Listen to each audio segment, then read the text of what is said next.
morning. Welcome back to the channel. We're on another adventure here in Key West today. It is going to be another rainy, drizzly day. Right now the sun is slightly shining, but it's going to get rainy later. Hopefully maybe it doesn't and it's a lie, but we'll see. So I think we're going to head over to one of our favorite breakfast places, hat I'm wearing, which is Blue Heven. We're going to have breakfast. What? Tell them again. Chickens running around your feet, yes. But at Blue Heven, it's all outdoors, and there's chickens and cats everywhere. So we're going to head there and have breakfast. We're going to probably look for indoor stuff to do today, so we'll probably do the... Excuse me? We're going to go eat, yes. So we're probably going to do indoor stuff today. We'll probably hit up the Key West Aquarium, maybe the Pirate Museum. I know the Butterfly Garden is indoors. So it's really going to depend on the weather. So we're going to see what fun stuff we can find. We're going to explore the city. Probably head down to Duval or dinner later after the rain stops. Yes? The Pirate Museum? All right, yeah, we'll probably do that today because it's indoors. So that way it gets us out of the rain. We'll check out Mallory Square. Maybe we'll get some ice cream. There's a chicken on my hand. But this is from the restaurant we're going to. So as you can see, it's a crazy... insanity morning with these two knuckleheads.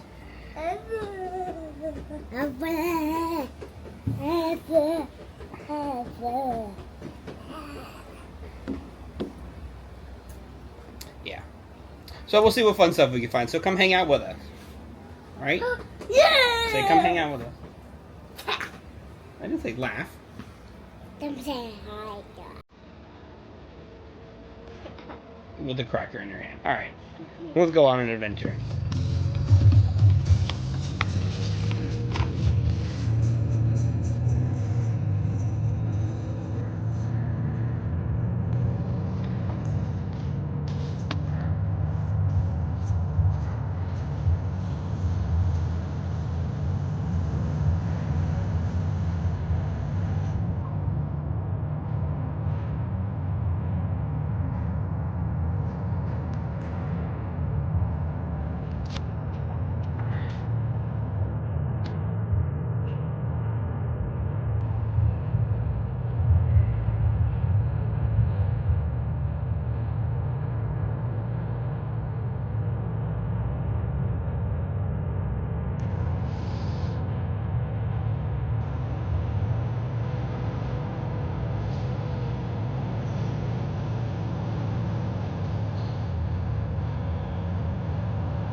Beautiful morning here in Key West. The rain has not started yet, so we found parking just up the street from Blue Heven. Doesn't look like there's that big of a crowd out front, which is great. There's usually mobs out front of Blue Heven every day, and you gotta get here early. So we are gonna have some delicious breakfast, and then we'll see where the adventure takes us. Like I said, we do have a couple of ideas of where we want to go today if the rain does start, but for now we're gonna kind of wing it. So come with us too.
Say, giddy up.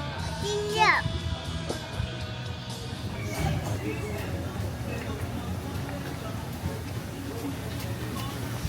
Look.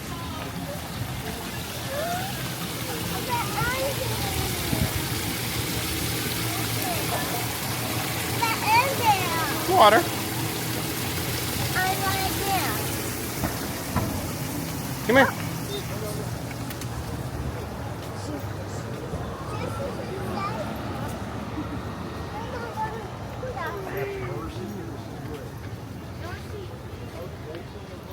Just down from Blue Heven, you do have these Christmas houses. Now, we're going to probably see these when we go on the tour, but this house here is probably the most famous Christmas decorated house here in Key West, with all the angels and gingerbread hanging from it and all the candy and stuff. But yeah, we're going to go on a tour tomorrow night for the Christmas decorations.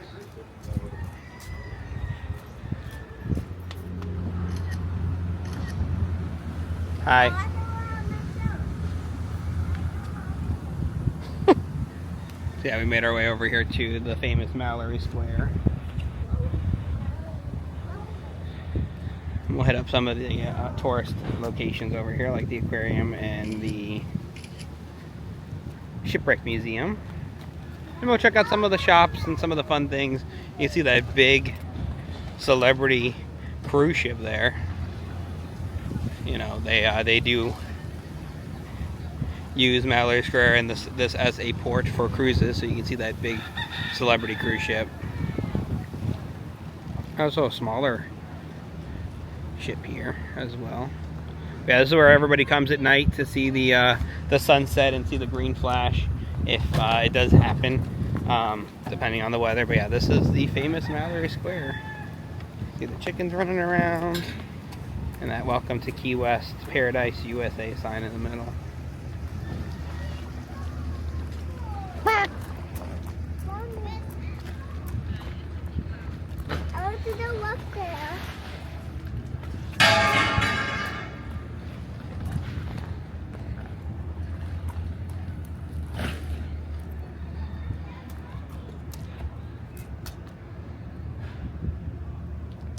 Okay. Here.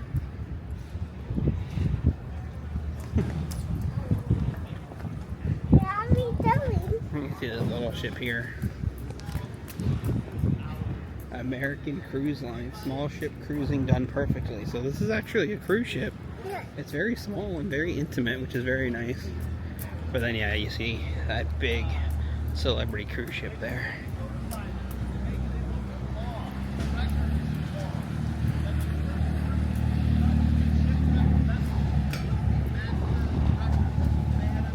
And then, yeah, you can see that rain off in the distance there that's coming.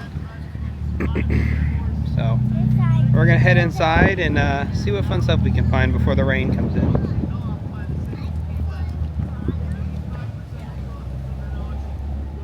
Hmm?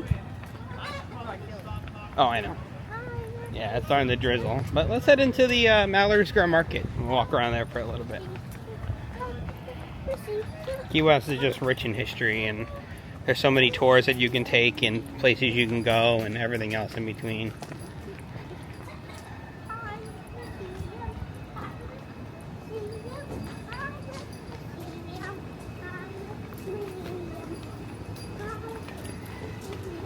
And then, of course, there's always little marketplaces where you can come buy your ornaments and Southernmost Point and giant chicken statues.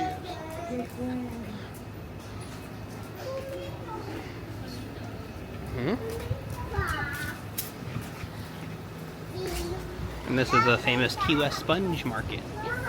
Now this is the exit to the aquarium as well that we're going to be going to in just a few moments. But you can come over here and you can see they do have shirts and merchandise and books and stuffed animals. Look at this pufferfish. I want the pufferfish. After we go to the museum, maybe, if you're good. Okay. Go show mommy. Mommy.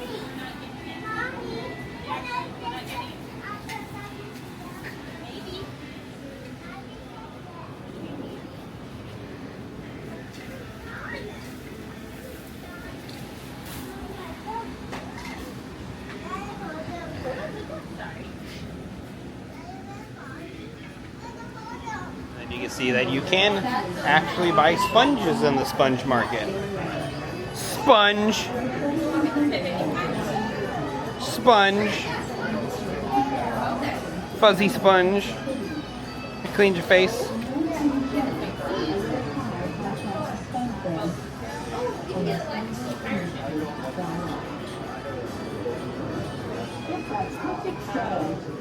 Sponge monster. Ah.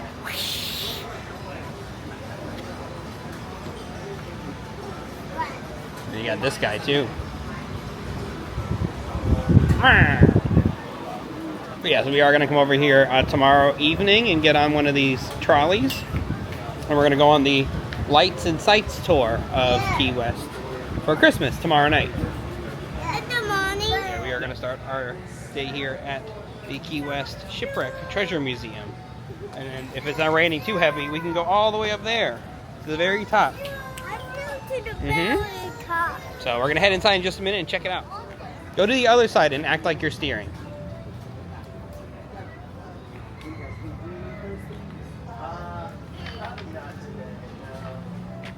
You have this big anchor.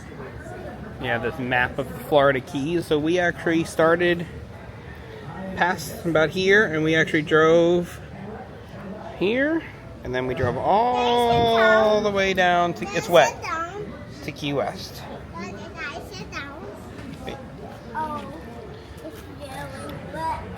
But of course they do have many a shop here. Oh, which one's the real chicken? Which one's the fake one? Metal chicken versus real chicken.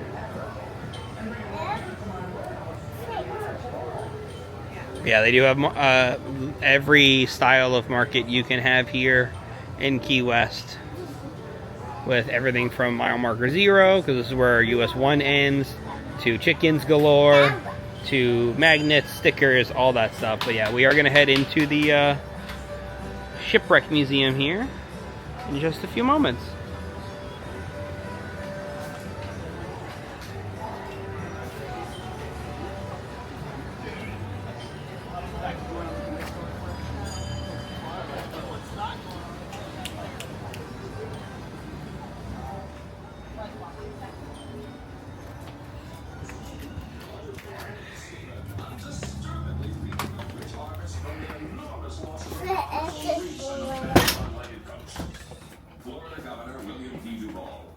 Cargoes of wrecked ships filled the docks and bulged the salvage warehouses. The streets teemed with the strange and busy life that was particularly this island's own. A wreck was the most wished for and thoroughly enjoyed thing that could happen, provided no lives were lost. The men all went to the wreck whenever Providence, bad machinery, and worse navigation sent us one. And then it was that the women had a good holiday, inasmuch as they all got together for company. Mary Monroe, 1880. Just as the sea cast up the city's livelihood, so too it had cast up the island's population. They became Key West's society. It was a cosmopolitan city with a mixture of people and customs rivaled only by New Orleans. Cockney-speaking wreckers from the Bahamas, lean Connecticut fishermen, courtly silk-hatted underwriters and ships agents from Virginia and Charleston, maritime lawyers from Mobile and New York, Cuban lottery ticket sellers, swarthy Spaniards, turtlers from the Tortugas, Bahamas free men and black slaves, and naval officers. Trying to gain every advantage, the wreckers built high lookouts or observatories. The southern town could change completely. Pretty sure they still have their Halloween decorations up. This actually was used as a haunt, I believe, during the Halloween season. I believe this was a haunt. You can also see that they talk about here about a movie that was filmed here down in Key West. There's an Academy Award. Reap the Wild Wind. Alright, go ahead. Yep. No, we're gonna go to the next level. Well, that has the different captains on the stairs. Very steep stairs.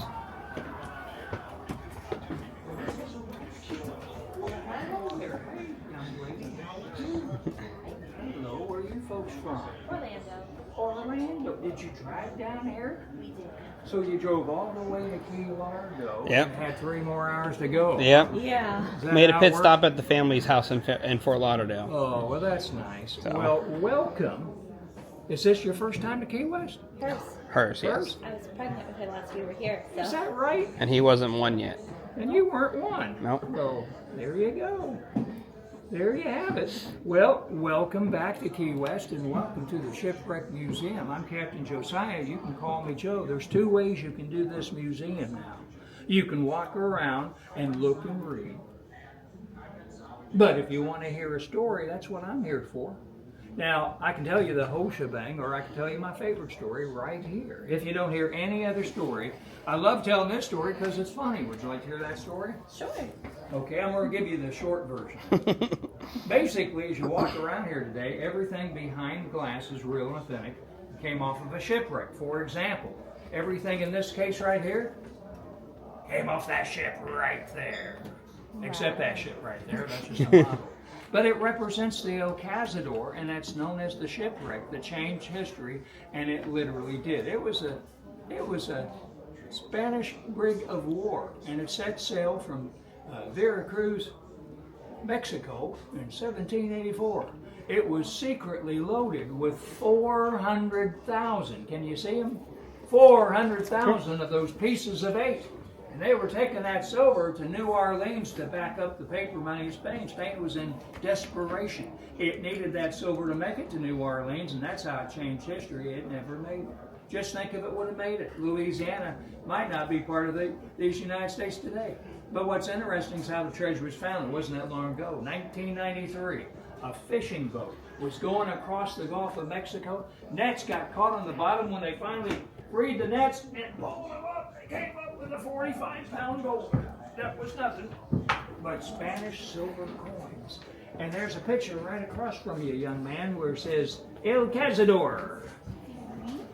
But what's funny about this whole story, folks, and why it really is my favorite story, is the name of the fishing boat that found the treasure. Are you ready? The name of the fishing boat that found this treasure was called the Mistake. So we like to call this the treasure that was found by mistake. Would you like to make that mistake? Yep. I think I would. Hey, let me ask you. Hey, folks, have you ever wondered why they call them pieces of 8? Well, basically, take a look over here. Look, come here. It was all about making change. But what you have to understand, back in the 1700s and earlier, the dollar went a lot further than it goes today. We're talking about like 30 times plus. So much further, you might not want to spend your whole dollar in just one place. So you could make change. You could cut it in half, make change, cut it in quarters, make change, cut it in pieces of 8 like pizza. And these pieces of 8 were also called bits. And that's where we get the American quarter from. 2 bits is a quarter. Shave and a haircut, 2 bits. Have you heard that before? Mm-hmm. Yep. There you go. And you just heard it yourself from Captain Joe. But wait, there's more. We got something very special here in America from the Spanish dollar. If you take a good look at this, folks, you'll see. You're gonna see some beautiful examples of this dollar over in my coins of the realm in a few minutes. But if you look really close, 3 things stand out. Got the 2 hemispheres, the crown, and the 2 pillars. Do you see those? Now the pillars are called Pillars of Hercules from Roman mythology. If you look really close, you'll notice there's a banner wrapped around them. Do you see the banner? It's like a flag or something, cloth. See that? Well, guess what we got from the banner wrapped around the Pillar of Hercules, folks? That's where we got the dollar bill symbol. You see, in 1770, the bankers, bookkeepers, and the businessmen were getting tired of writing out the word dollar all the time, so I imagine one reached in his pocket one day and pulled out one of these and looked at it and drew this out and said, hey guys, let's just use that as an abbreviation for the word dollar, and that's what they started to do. And in 1785 then, in America, we officially adopted that as the official symbol of the dollar bill, and we've used it ever since. Now, I'm Captain Joe. I'm here to tell you more stories, answer any questions you may have, but feel free to take all the pictures you want, and if you want, I'll even pose for you. Oh, great. But when you're ready to go upstairs, there's more up there. Before it gets too rainy outside, let's hopefully open this door and go see the tower. Yeah, it's a little drizzly, but I think we can do it. Let's go, guys.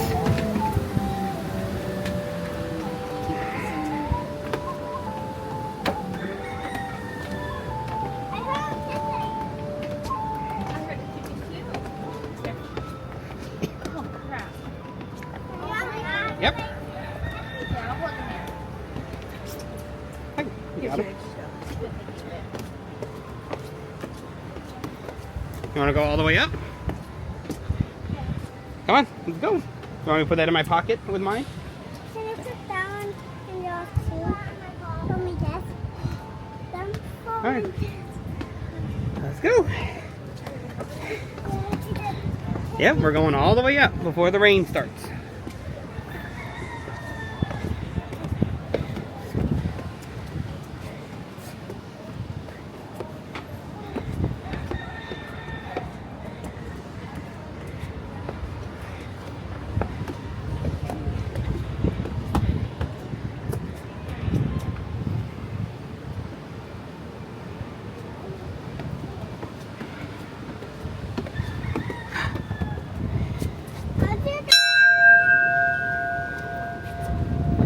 You gotta pull it hard. Hold this. Now pull up.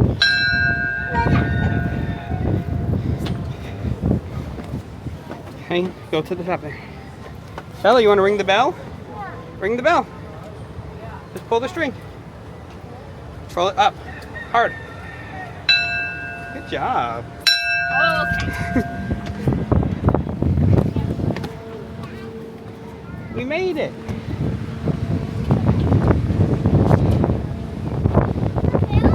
Yeah. Whew.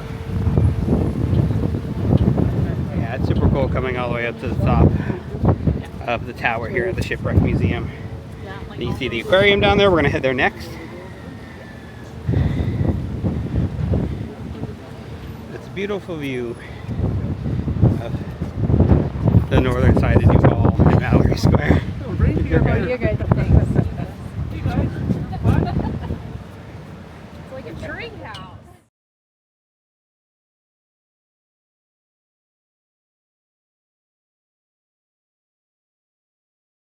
super awesome view up here on top of the tower at the Shipwreck Museum. We got a lot of fun stuff still to see. We're gonna head all the way down Duval, probably tomorrow, to the southern end. Check out the makeshift southernmost point because the real one is under refurbishment. And we're gonna head down to Duval and we'll walk around there. Again, it all just depends on the weather, just because the weather is supposed to be hit or miss. Like if you look, you can kind of see that rain off in the distance there, and there's some rain just past the giant Celebrity cruise ship there. So we're gonna most likely do indoor stuff today, but we're really just gonna see as the day goes on. So let's head back down to the museum. We'll check out the rest of the museum. We want to come up here first just in case it did start pouring. They got way the stairs are very slippery going down, so we'll see you back in the museum. You can pick up a actual heavy authentic silver bar.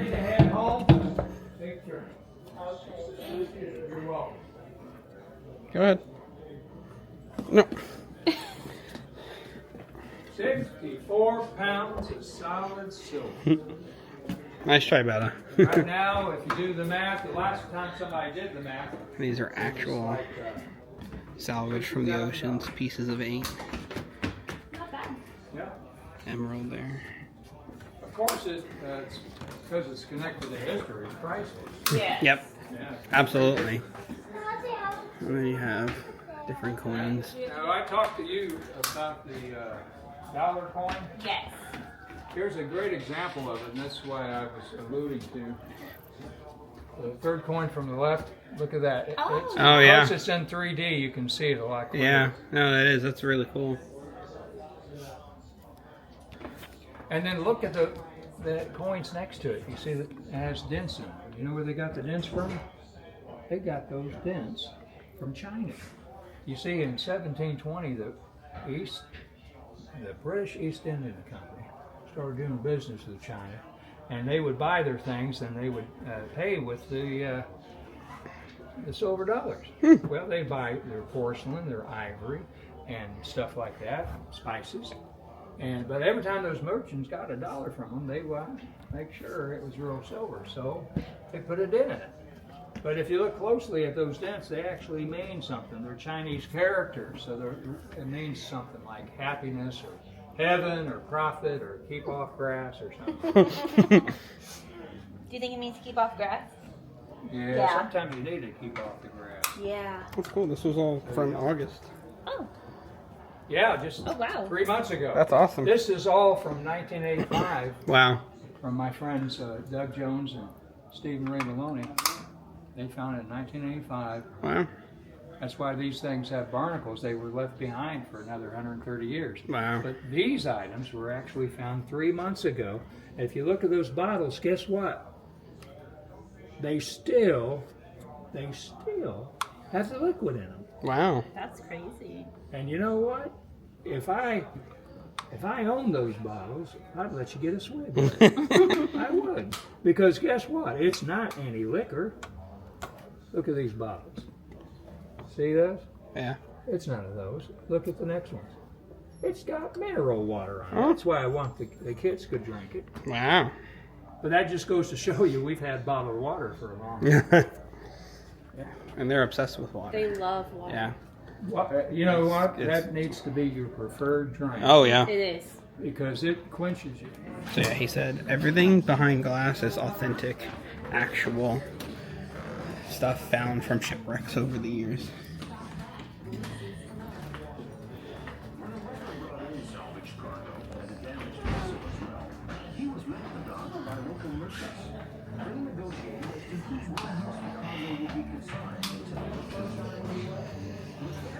You know what that means?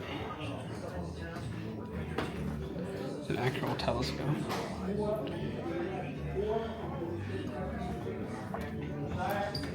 You know, there's two ways you can do this museum now. You can walk around and look and read. But Captain Joe was awesome. This beautiful replica of a home built between 1857 and 1865. Yeah. if you don't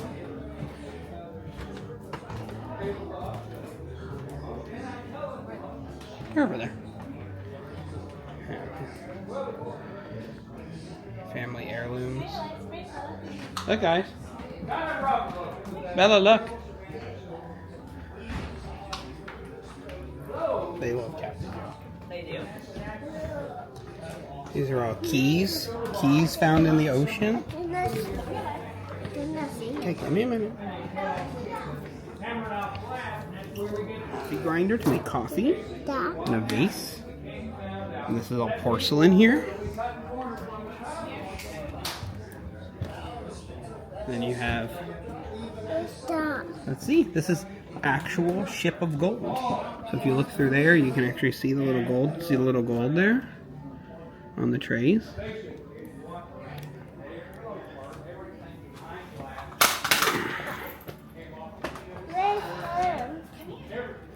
Oh, he went away. Huh.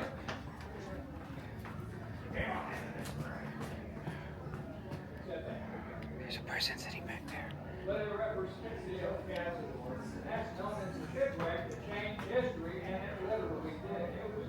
I'm just down from the lookout.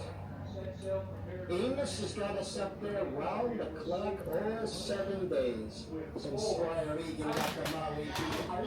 Really pretty piano. And then another model of a ship here. I'm sure the preachers here on the island, and Squire Egan's have been filling in for Magnus. So, Sure. I love these velvety eagles they used to have on the front of the ships.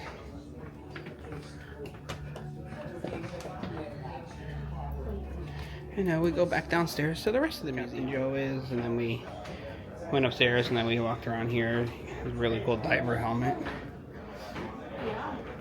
Rigging machines. They have old vintage photos. It's all about diving. All about this is from the United States Navy diving equipment from 1941. That's really cool. And then modern diving equipment here.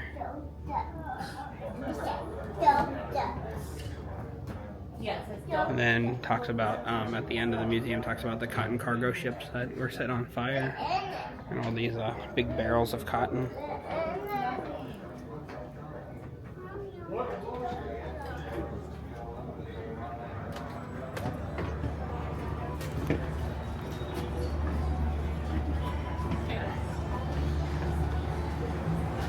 And it talks about how the world and the United States went from sailing as the priority to riding the rails of the train. And there's an actual steel line there for trains.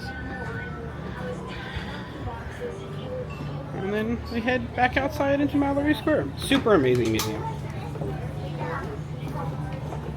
The Shipwreck Museum is an amazing museum. A lot of fun stuff, especially talking to Captain Joe. He was super awesome with the kids. But we are going to head over to the Key West Aquarium. Now, the Key West Aquarium is the original aquarium here. It's actually the original aquarium in general. So we'll head inside and we'll check that out. And then we're going to kind of have a really random, relaxing day with the weather. It's raining on and off, but we're still having fun in Key West. The whole marketplace right outside the Shipwreck Museum where you can buy your souvenirs, your snow globes, your shot glasses, your water bottles, all your Conch Republic stuff, stickers, magnets, t-shirts, actual flags. There's a jewelry place here and a whole bunch of other fun stuff as we hang out here near Mallory Square and the shell warehouse and all the crazy chickens that wander around out here as well.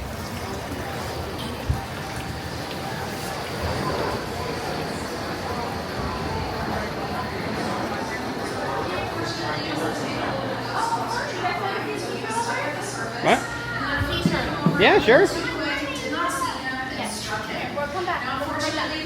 Let's go see the sea turtles. They're talking about them right now. Yeah, it's a really cool, very simple aquarium. This is the oldest aquarium in the United States. So we will walk around and we'll check everything out. But they are doing a sea turtle talk right now, right here at the sea turtle tank. We will come to you, no questions asked. We will rescue that sea turtle, and then once it makes its way to the Marathon Sea Turtle Hospital, you guys even have the chance of naming that sea turtle. So that is what happened to Rocky. He was found, he was brought to the Marathon Sea Turtle Hospital, and there he did unfortunately develop a condition that is permanent. It is a chronic condition, and it is extremely common when sea turtles receive either blunt force trauma or cracks to their shell. So what happens is all the scar tissue under their shell traps air in the form of microbubbles inside their tissue. And there is nothing that we can do to extract that air without causing further damage to our sea turtle, so it is a permanent condition. So this is called floater syndrome, or also bubble butt syndrome. So Rocky is a bubble butt sea turtle just because his booty is a little extra floaty. So all that air is accumulated towards his rear end. So his rear end would be at the surface and his head would be straight down. He would be unable to level out or even lift his head up to come up for air. So we had to weight towards his rear end and we float next to his head to help counteract all that air. So it's a lot easier for him to level out, dive down to the pool, bottom of his exhibit if he wants to, and lift his head up to come up for air. So any sea turtle with this injury is automatically deemed non-releasable because they do have to have human devices on their shell in order to survive. So that's a little bit about Rocky. Now the last sea turtle I'm going to talk about is going to be this girl right over here, who is the rarest species of sea turtle on the planet. Now if you guys compare Lola, this is Lola or Kemp's Ridley, and if you guys compare her to all of our other species of sea turtle, I'm just going to fence this in right here, I'm sorry, thank you.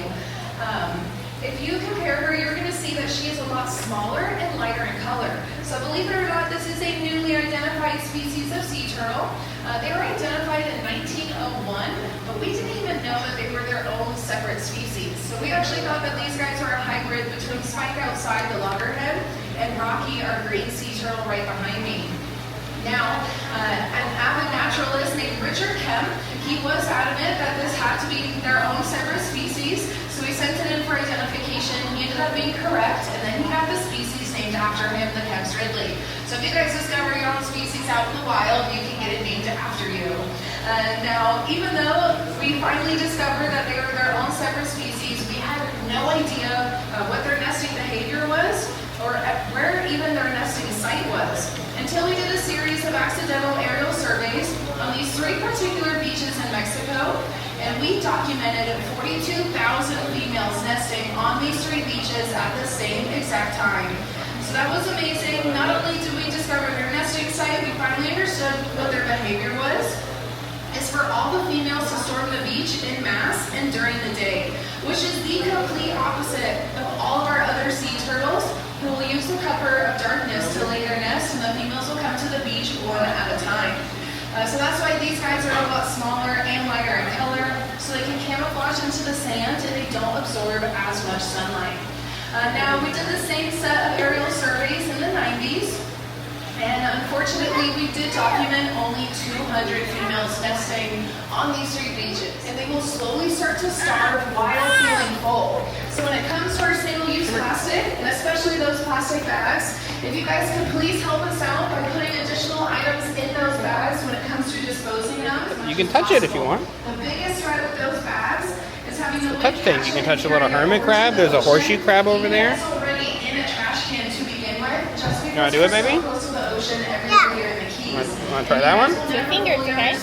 How that one small impact can save a lot of our marine life out in the wild. But with that, everyone, that does sum up our sea turtle conservation tour. If you guys have any questions about anything, please don't hesitate to come and ask. But I do want to thank you guys so much for listening. My name is Sarah Rose, and please have an amazing rest of your day here. Start over here, and there's some different types of fish. It's all like kind of day glow. Look. Okay, well, I'm gonna look. See all the fishies? And then over here, there's a fish hiding under the rock. Oh, and these are the isopods that we touched at the other aquarium encounter that we went to yesterday.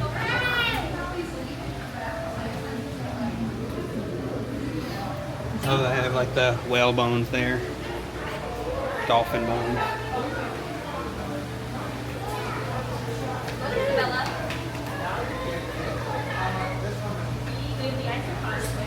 Cleaner shrimp there.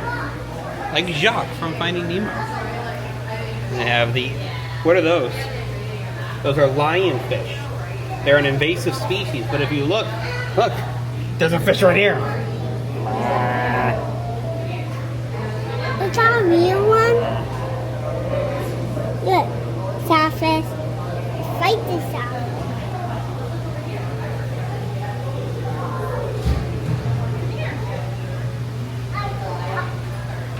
Isabella.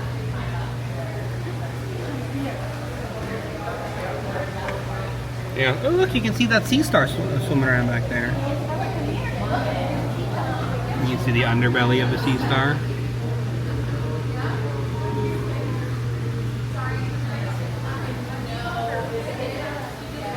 Then you have seahorses. Oh, he fell over! I fell over! Oh no, I fell over! That one fell over too! Oh, they all did. Why do they all just fall off the rocks? Ah, no! What happened? All the sea stars just jumped off the rocks and landed on their bags.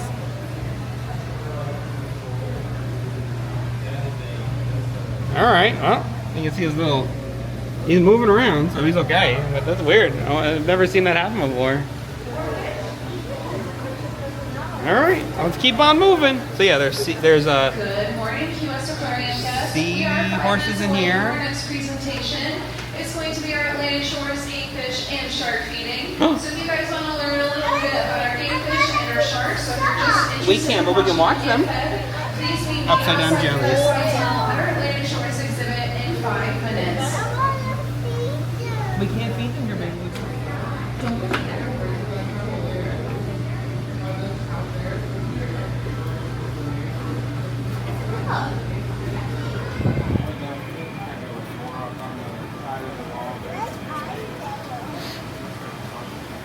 So we made our way outside. They're going to do a feeding here for their nurse sharks and groupers. You can see all the nurse sharks here and barracudas in the Atlantic Shores exhibit.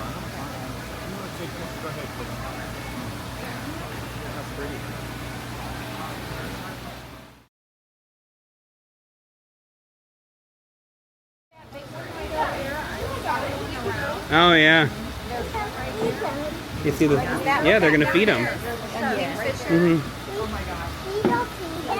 Do you think he wants some? Oh, I'm sure. Shark right here. You can't see. All right, well, good morning, Key West Aquarium guests. My name is Sarah Rose. I am one of the aquarists here, and I'm going to get started on our Atlantic Shores game fish and shark feeding. So if you guys are interested in learning about our game fish and our sharks, you can find me outside through that side tunnel at our Atlantic Shores exhibit. Well, welcome everyone. How are you guys doing this morning? Good, awesome, so good to hear. Now before I do get into the fish in this exhibit, I just have to introduce a very special guest that is behind me right over here. This is Mr. Mooch. He is an endangered green heron. I'm trying to find a piece of food for him. No, he is not a part of the aquarium. This is a wild bird, but he does know exactly what time we feed this exhibit every single day. So we have to give him a piece of food, otherwise he will take food out of this bucket himself. So that's Mr. Mooch, and he'll probably be hanging out the entire duration of this tour. But I do first off want to welcome you guys to the Key West Aquarium's old parking lot. So this used to be our parking lot for the aquarium. However, we are a historic landmark. So when we decided to add on to the aquarium, we decided who needs parking in Key West, especially downtown Key West. Let's dredge out that parking lot and make a 50,000-gallon mangrove saltwater ecosystem, and that is exactly what we did. Now you guys may be wondering, well, what do game fish and sharks have anything to do with the mangrove? Or you may even be asking yourselves, what even is a mangrove? So a mangrove is this tree to my left, right over here. The reason why we talk about a tree at an aquarium is for 2 specific reasons. The first one is that it gave us the land we are standing on today. So if you look at the roots right over here, they actually form a seawall. They bore directly into rock, they trap sediment and prevent any kind of erosion. So at the end of the last ice age, 100,000 years ago, the lower keys are just a bunch of loose rubble, and we needed something to cement us together. And that is where the red mangrove came in. So if this tree was not growing down here in the Keys, we would have been wiped off the face of the map 100,000 years ago. We would just not be here. Now, the second reason is that all game fish and sharks start off as babies, and all babies do in fact need a nursery. So the roots of the tree that go directly into the water provide our nursery habitat for the ocean. So they make really small spaces that allow juvenile fish to swim through and prevent any kind of a large predator from getting in. Now, because this tree is usually growing along our coast, that means that where it's growing, the water tends to be a little more shallow and stagnant. So that means that there's less oxygen in the water.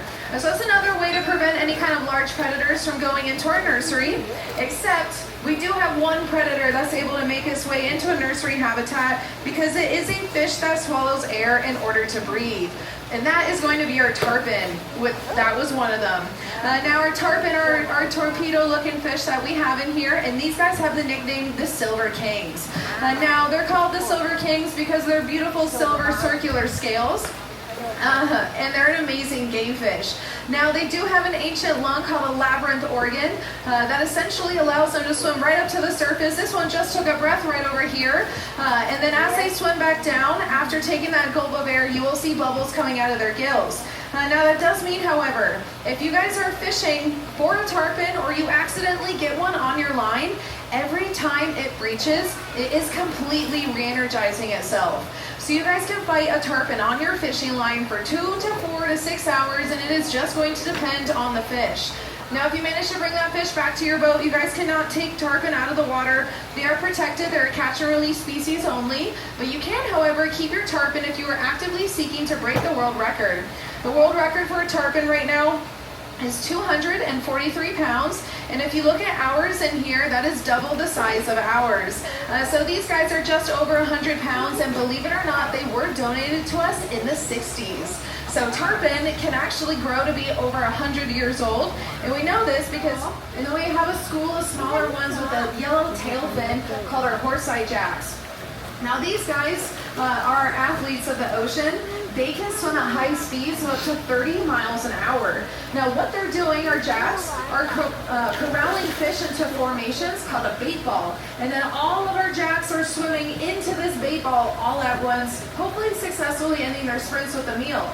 Now their buddies that are swimming at these high speeds are silver and shiny, and then the fish that they're going after are also very silver and shiny. So our jacks have a unique adaptation on their eye. So if you look at our jack crevalle, which again is the larger one right over here, well, that one also just showed you guys this unique adaptation. You'll see a blue patch behind his eye. That blue patch is called an adipose eyelid. So that is a polarized eyelid for our jacks. They essentially have polarized sunglasses permanently on. So the one that just got that food a second ago, it was able to track food in the air because of that polarized eyelid. So it does help reduce any kind of glare or reflection in the water, so they can always maneuver away from their buddies at these high speeds because their eyes are going to be the most important thing. Sorry about that plane, everyone. Now, besides our sprinters, we do have some drummers in here. We have some musicians. We have 2 red drum named Mochi and Miso. And being called a red drum, these guys do indeed make the sound of a flute. I'm just kidding. They do indeed make the sound of a drum. Now they make the sound of a drum by squeezing a muscle onto their swim bladder, and they do this to say, hey, I found a really cool spot, please come find me. So you'll hear it during mating seasons. It's going to be from our males, and they're doing this to claim territory, find mates, and ward off predators. Now it's really interesting to hear music underwater. However, these guys are not our only musicians. We also have a benthic species of musician who has been compared to playing that of a bass drum. Now she's a gorge eater, so she may not come over right now. So being a gorge eater means that they're going to eat as much as possible in one sitting and then not hunt again until they have completely digested that meal off. So this is going to be our conservation success story with Gigi, our juvenile Goliath grouper. Now being a juvenile, she is just over 100 pounds, but if you guys know anything about Goliaths, you know that they max out at 600 to 800 pounds, possibly even 1,000 pounds.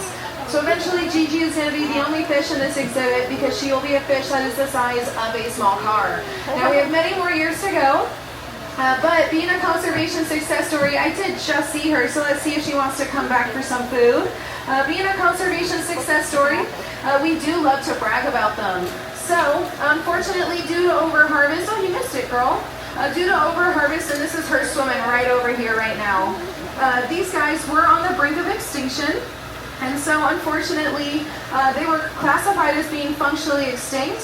Functionally extinct means that there were not enough males and females within close proximity in order for them to find each other, mate, and have babies. So we are finding 0 juvenile Goliath groupers out in the wild. And so we put protective measures on them in the 80s, but these guys have been bouncing back so much so that they have gained a nickname down here in the Keys, and that nickname is called the nuisance fish. The reason why they're being called the nuisance fish is because they want to work smarter, not harder. They wait to see a shadow of a boat from above, and then they go swim in that shadow because they know a free meal is going to get reeled up right into their mouth.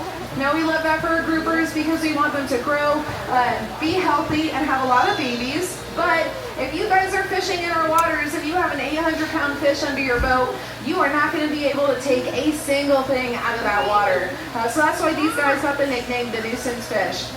Now, the reason why that's a conservation success story is because these guys have bounced back so much that they're starting to pose a problem to us again. So what does that mean? Well, it means that we were finally able to open a harvest season for them for the first time since the 80s. It was a really special season. It was a lottery with only 200 slots. So we're not taking out the small guys who are not yet mature, and we were not taking out the super large ones who could have double, triple, quadruple the amount of eggs. It's a very small size window of only 200 fish, but that is the whole reason why we put closures on harvesting animals, is with the hopes that in the decades to come, their populations will bounce back and we can harvest them again. So they truly are a conservation success story.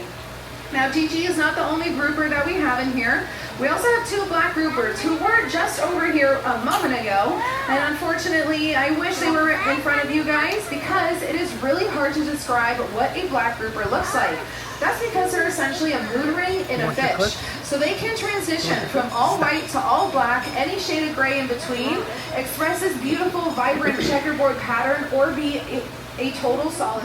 I can help alleviate some of that fear because when it comes to sharks, there really is not a whole lot to be afraid of. Now, in this exhibit, we do have 8 of the most common species of shark that you can find here in Key West. In fact, these guys are so common that if you've been swimming in our waters, we do like to say you have been swimming with sharks. Now, these guys are called nurse sharks. Now, that may not be so thrilling for some of you, but believe it or not, this is a non-aggressive species of shark. So non-aggressive means it does not want to hurt you. However, they are not docile. Docile means it does not have the ability to hurt you. So at the end of the day, these guys still are a shark. They still have over 250 razor sharp teeth that are about 1 inch backwards in their mouth and also pointed backwards. So whatever goes in this mouth is not going to come out. Now, who here has ever heard that a shark has to swim constantly in order to breathe? Has anyone ever heard that before? Okay, super common. Now, believe it or not, that is a true fact, but did anyone see what these guys were doing right before I started feeding this exhibit? No. Laying there. Kind of, yeah. So I guess I woke them up a little, or maybe they just were really hungry this morning. This is a nocturnal species of shark, and so they actually sleep during the day. So they tend to be hanging out in the shallows, or what we like to call a cuddle puddle. And if you guys were with me just before, if you are just now coming, we do have Spike, our loggerhead sea turtle, who she knows that she's the star of the show no matter what, and so she is swimming around right now. So it's always really amazing to see her swim around. But these guys will stay stationary while they're sleeping. So they like to hang out in the shallows in a cuddle puddle because they know their safety in numbers, being a social species of shark. Kind of, yeah, this is kind of like a cuddle puddle. So they do not have to swim constantly in order to breathe. So all the remaining, well, that fact is only true for 24 species out of the over 500 species of shark that we have on our planet. And the reason why that is so popular is because that is a true fact for our great white, our hammerhead, our bull shark, our mako shark, our tiger shark, our little silver-bodied pelagic sharks, where when we see a photo of them, their mouth is open. Now, their mouth is open because these guys are called a ram ventilator, meaning that they have to ram their face in the currents and actively swallow water in order to breathe. Hey, the sea stars flipped back over. Good for them. He did it. Look.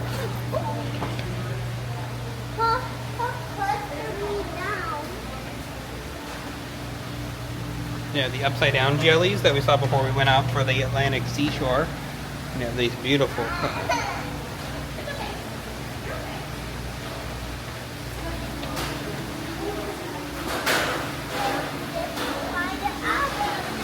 Yeah, maybe do you see an octopus in here?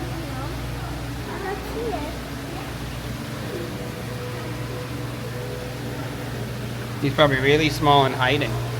What's in here? You can see the front of a cleaner shrimp. See the shrimp? Yeah. Shrimp. And a Nemo fish. Yes.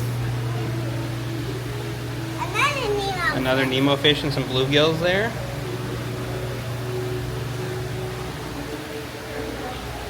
We got this big tank here. What's in here? Looks like there might be. Oop, there's a pufferfish! Hello! I'm always so happy. They always look happy.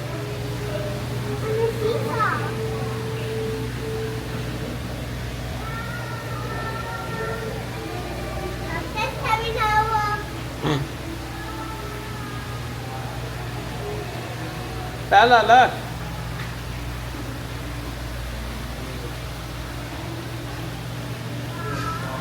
Thank you.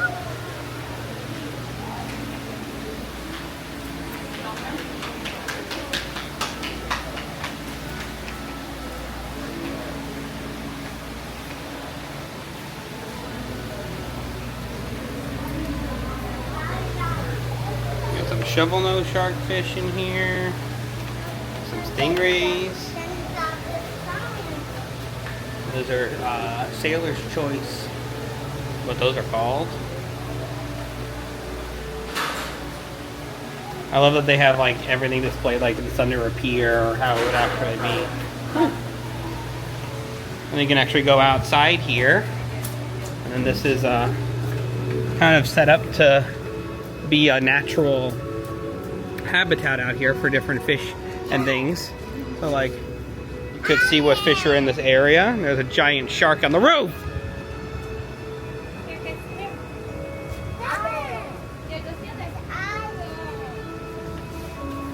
Playing nice, soothing, beautiful music out here. And then this is going to be coming soon. They're going to have a stingray bay, coral reef restoration center, and a sea turtle haven, and a shark lagoon. So they're expanding the aquarium here, which is super nice. You can see that these are all like rehabilitation areas, and then you can kind of come up here. It's covered in kelp right now, but you can see a chunk of different kind of fish swimming around down there.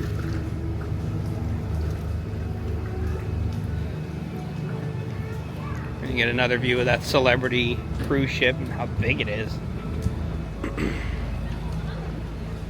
And this goes directly into the Gulf.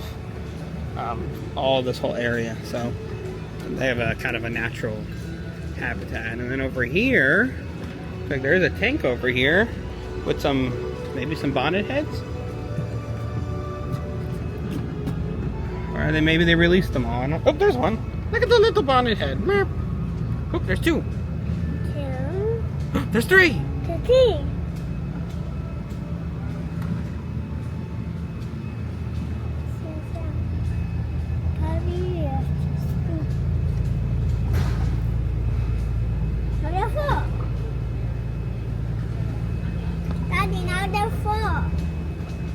There's four. Let's see. Mommy has something. Let's go see what it is. What is it? To feed them?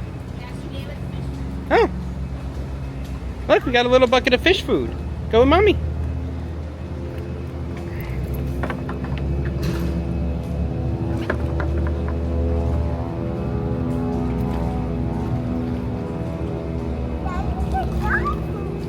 It looks like dog food. A little bit, yeah. You can just drop it through here. Drop it.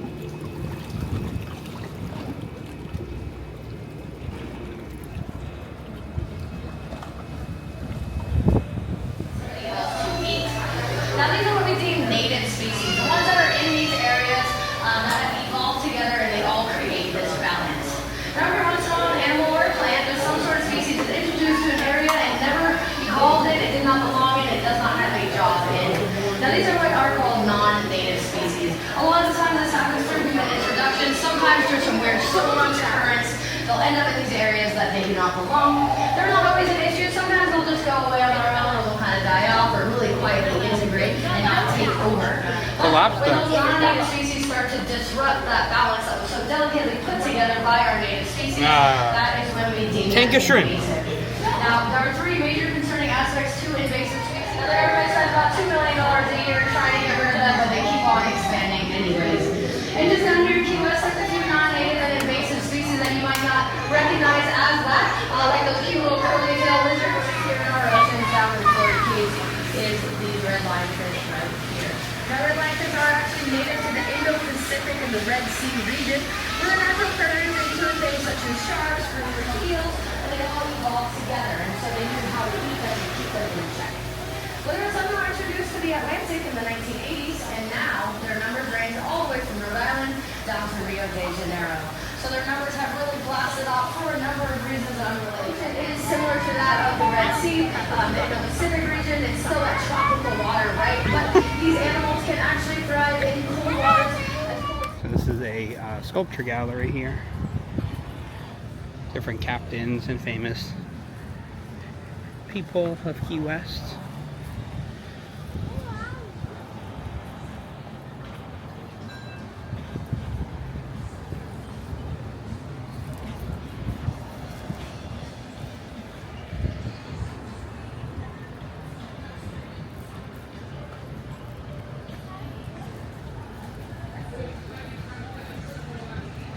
There's chickens everywhere.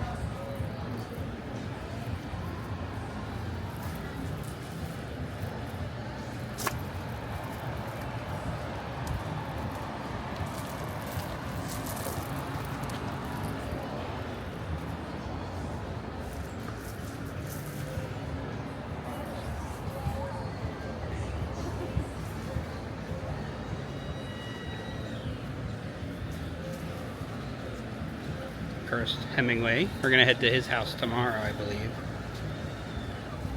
Now we are officially, finally, down the famous Duval Street here in Key West, where you can check out some of the shops.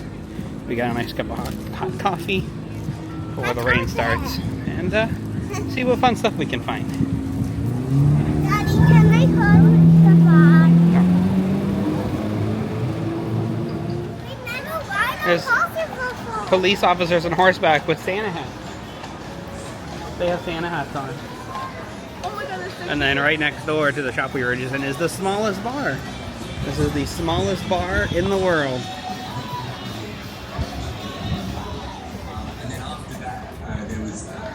And then further up the road, as we walk behind a chicken, is Sloppy Joe's Bar, another famous spot here in Key West. And at one point we are gonna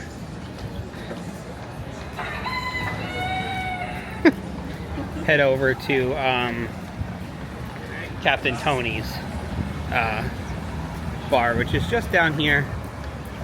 We'll head down to Captain Tony's probably tomorrow and get some drink and hang out there. And then we're just wandering up and down Duval for a little bit before we head back to the room. You know, all the cool stuff to see is, most of it's not even on Duval. The Key West Theater here was actually just used this past weekend. Mac McAnally, Jimmy Buffett's guitarist and famous country artist, just played there the whole weekend. And it's still apparently somewhere in town. It'd be really cool to see.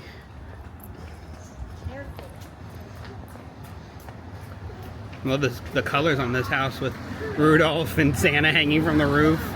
The big chairs out front. We'll probably pass by this place tomorrow when we take our tour. But we wanted to come down here to Books and Books. It's an amazing studio here and bookstore in Key West. Actually owned by Judy Blume, the famous artist, who's here most of the time. So we'll head inside and we'll check out Books and Books. Of all the books here, and I actually came for Kenny Chesney's new book, and it is actually a signed edition.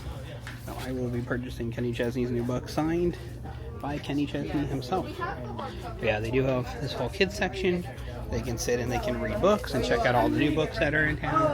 And like I said, Judy Blume is actually right there with the mask on. She's hanging out here in her bookstore. So yeah. Super cool. Thank you so much. That means everything. Thank you. All right. Beautiful. Thank you. And they also have a paint studio here. You can buy acrylic paints and different magazines and books and wrapping paper. But yeah, we always love stopping in Books and Books. Oh man, that's cool. And then if you head back, you can actually head into a gallery there too. So definitely when you're here in Key West, definitely check out Books and Books here. It's down Eaton Street off of Duval. Why?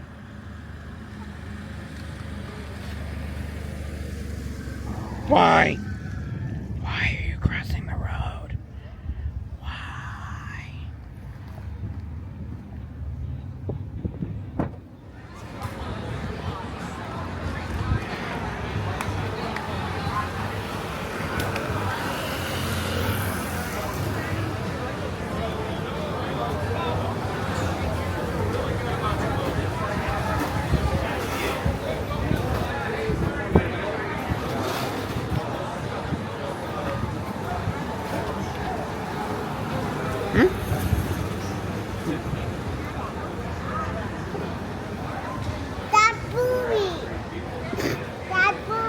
Okay.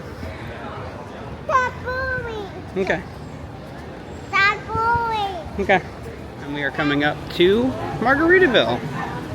Now this is actually the original Margaritaville. They're celebrating 40 years. So we're gonna head inside, check out some of the merchandise, and maybe we'll eat there too. So they do have their Christmas merch in full swing.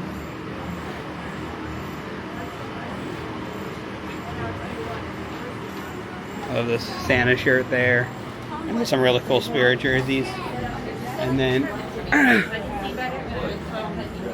they do have, of course, all your Margaritaville needs, machines, your cups, shirts.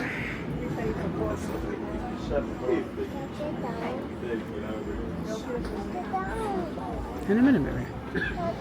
In a minute. Patches and pins, magnets.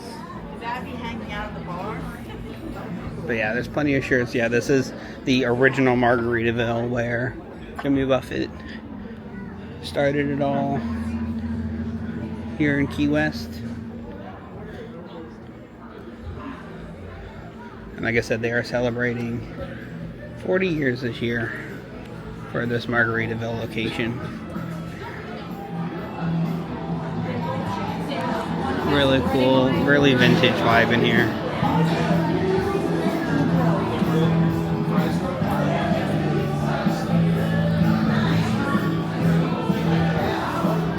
We're having dinner at one of our favorite places. It's called Fogarty's, and it's next to a Flying Monkey Saloon.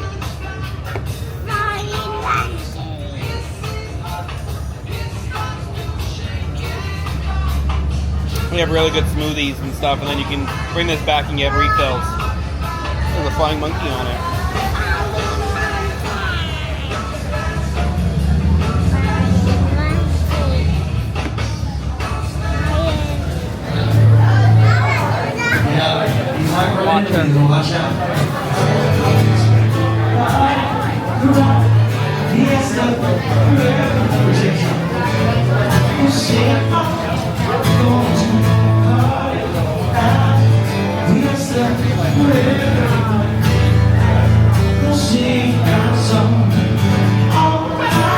Yeah, we just stopped in Tiki House, the tiki bar down here in Key West. It's a really cool vibe. And then of course you have Sloppy Joe's here, which is super famous for Key West. But I love coming down here. We usually come down here in the summer, so like it's really nice to be down here during the winter. It's not too crowded, it's not too empty, but like you can actually get into Sloppy Joe's, which is crazy because like, you know, usually you can't, and it's walled shoulder to shoulder and out the door, which is absolutely insane.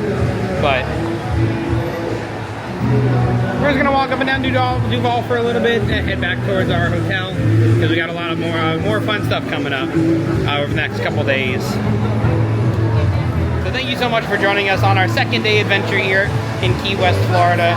We went to the Key West Aquarium, we went to the Shipwreck Museum, ate at Blue Heven, ate at Fogarty's, saw the Tiki House, and a bunch of other fun stuff. So keep subscribing to the channel. We got a lot of fun stuff coming up over the next few days. Like I said, tomorrow we're probably going to head over to Ernest Hemingway's house in the Butterfly Garden. A lot of the more outdoor stuff because it's not supposed to rain. But thank you for your support. We love what we do. We love bringing you all this amazing stuff and this amazing content. But yeah, we are hanging out here on Duval for a little bit longer tonight before heading back for the evening with the kids. And we'll pick it up right off where we left off in the morning. So we'll see you then.